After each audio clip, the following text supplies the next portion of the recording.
Hallo René hier. In Videoteil 1 habe ich meine SFP-Informationen zum Gusted N18 Pro abgeliefert. In dieser Produktion, welche eine Art Fortsetzung darstellt, möchte ich darlegen, warum ich mich für den N18 entschieden habe und nicht für das Sonore-Modul oder den LHY EFI, den Ethernet Fiber Optic Isolator. Ich muss aber einschränken, dass es sich dabei nicht um Erfahrungen aus erster Hand, sondern nur um technische Hinweise und Überlegungen handelt. Wenn man von einem bescheidenen Wald- und Wiesenrouter heraus und in einen ebenfalls nicht besonders audiophilen 20-Euro-Konverter hineingeht, kommen erste Verunreinigungen zum Signal dazu. Am Ende der Optical Fiber Leitung muss deshalb ein Filterkonverter wie der Sonore oder ein Network Switch wie der Gusted unerwünschtes Aussieben und das rekonstruierte, gereinigte Signal über ein möglichst kurzes RJ45 Patchkabel an den Streamer senden. Bei dieser Lösung übernimmt, egal für welche Firma man sich entscheidet, der Switch die Wandlung und das T8-Bonbon integrierter SFP-Eingang ist hinfällig, aber der klangliche Gewinn ist allzu deutlich, um dem Gimmick nachzutrauern. Sonore-Besitzer werden mir in den folgenden Punkten wahrscheinlich widersprechen und das ist in Ordnung so, jeder hat seine Erfahrungen, aber ich persönlich habe den Konverter aus folgenden Gründen nicht als Alternative betrachtet. Erstens kommt er splitternackt ohne Netzteil. Die aufgezwungene Upgraditis ist mir auch bei diesem Produkt wieder sauer aufgestoßen. Ich habe noch nie im Leben einen Neuwagen ohne Motor gekauft. Beim N18 bzw. Pro sind passende Motoren mit angemessenem Hubraum schon eingebaut. Zweitens hat er nur einen RJ45 Ethernet-Ausgang, während der N18 Pro gleich 4 besitzt, so dass ich die verbesserte Signalqualität auch für meinen TV nutzen kann. Drittens hat er keinen Eingang für eine externe Masterclock und wer weiß, es ist unwahrscheinlich, aber vielleicht sticht mich am Schluss doch noch der Clockhafer. Meine Devise lautet: Vorbeugen ist besser als zurückbeugen. Es gibt übrigens für beide Geräte noch eine kompliziertere und deshalb minimal effektivere Lösung mit einer weiteren, natürlich mit nicht unbeträchtlichen Unkosten verbundenen, zusätzlichen Filterstufe. Das wäre beim Gusted N18 Pro ein einfacher N18 und beim Sonore Optical Module ein Sonore Rendu. Aber darauf werde ich in diesem Video nicht eingehen, weil ich nicht aus eigener Erfahrung sprechen kann. Bei meinem vereinfachten Szenario würde jedenfalls die Gretchenfrage auf einen einzigen Aspekt zusammenschrumpfen. Welches Gerät klingt besser? Als armer Kleinkanalbetreiber kann ich leider nicht hergehen und zum Vergleich einfach mal so aus Neugierde oder Liebe zu meinen Zuschauern einen Sonore kaufen. Das überlasse ich den Profis, die das meines Wissens aber bis zum heutigen Tag vorsichtshalber noch nicht getestet haben. Oder Ihnen selbst? Ich lerne ja auch gerne von Ihnen durch Ihre Kommentare. Als vorläufige Teilantwort kann ich Gott sei Dank spontan den Trost anbieten: Der Gusted ist mit seinem bereits integrierten linearen Netzteil auf jeden Fall günstiger. Er ist als One-Box-Lösung handlicher und bringt keinen zusätzlichen Kabelsalat mit sich.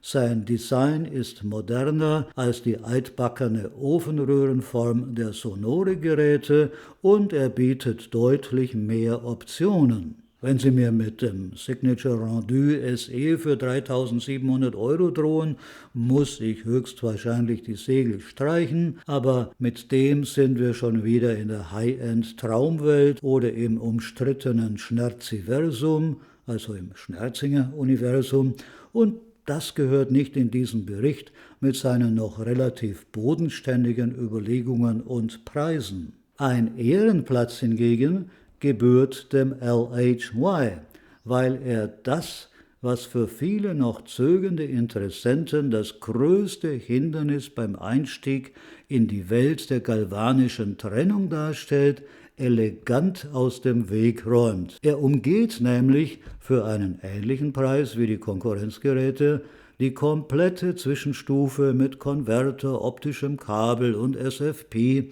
indem er die Wandlung und Rückwandlung intern vornimmt. Der Kunde muss gar nichts ändern, gar nichts tun, außer den LHY und ein Patchkabel kaufen und beides mit einem Aufwand von nur wenigen Sekunden in sein Setup einfügen.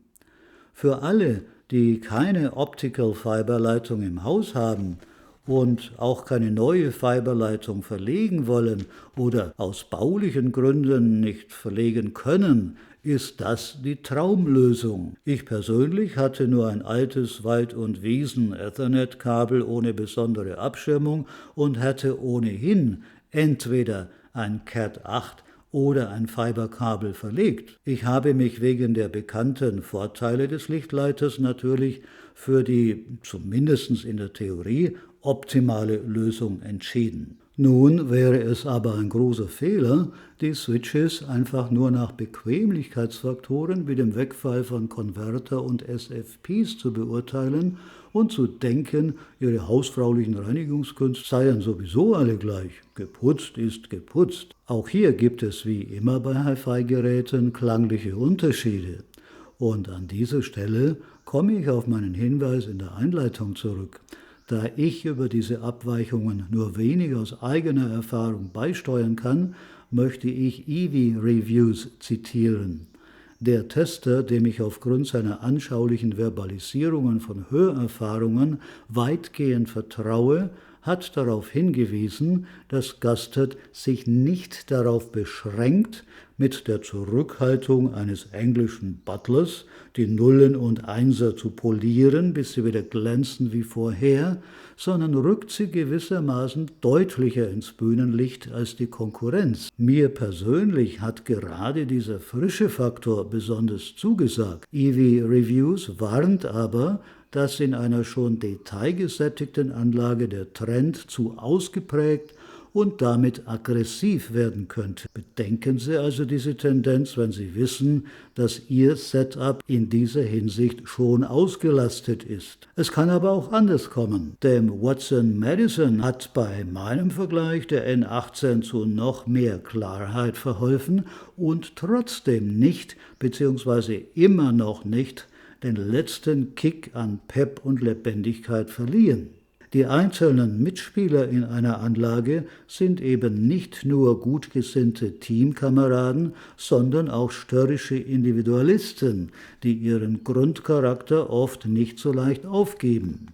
EV Reviews berichtet, der Säuberungseffekt von LHY sei deutlich weniger ausgeprägt.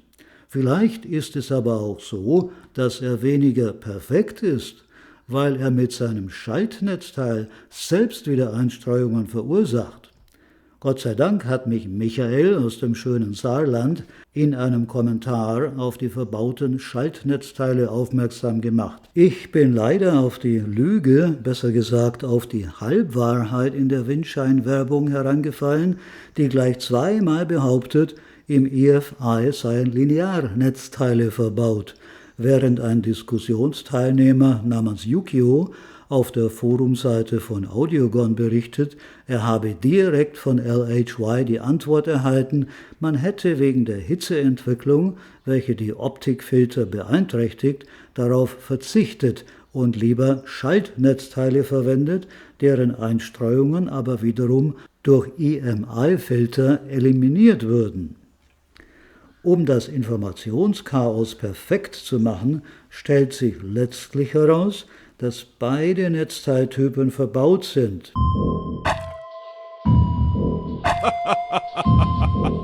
Sie kennen die Redensart, ich habe eine gute und eine schlechte Nachricht. In diesem Fall lautet die Variante, die gute Nachricht, es handelt sich um ein Linearnetzteil. Die schlechte sage ich nicht. Wie mir Michael schrieb, liegt dem Gerät sogar ein nicht geschirmtes LAN-Kabel bei, dessen Benutzung dringend empfohlen wird. Bei so viel Technikgemauschel muss ich doch fragen, warum andere in dieser Preisklasse ihre Hausaufgaben mit Linearnetzteilen geschafft haben. Um konkurrenzfähig zu bleiben, wollte LHY offenbar mit einem Preislimit von $500 auskommen und hat lieber zu Basteleien und Kompromissen gegriffen. Sobald man aber die Netzteile in die Switchbox integriert, sollte so etwas tabu sein. Bei solchen Sparversionen bin ich, obwohl ich externe Netzteile nicht mag, eher dafür, dem Kunden die Möglichkeit zu lassen, eine Upgrade-Option durch Zukauf eines Linearnetzteils zur Verfügung zu stellen. Die ganze Geschichte bestärkt mich jedenfalls in meinem Rat, den LHY nur dann zu kaufen, wenn eine Fiberkabellösung absolut nicht in Frage kommt. Meine Module sind noch nicht da, den Bericht über die Klangvarianten muss ich Ihnen also nochmal schuldig bleiben. Das ist aber auch kein Problem, dann haben wir einen Vorwand, uns in diesem Lokal hier nochmal zu treffen. Tschüss.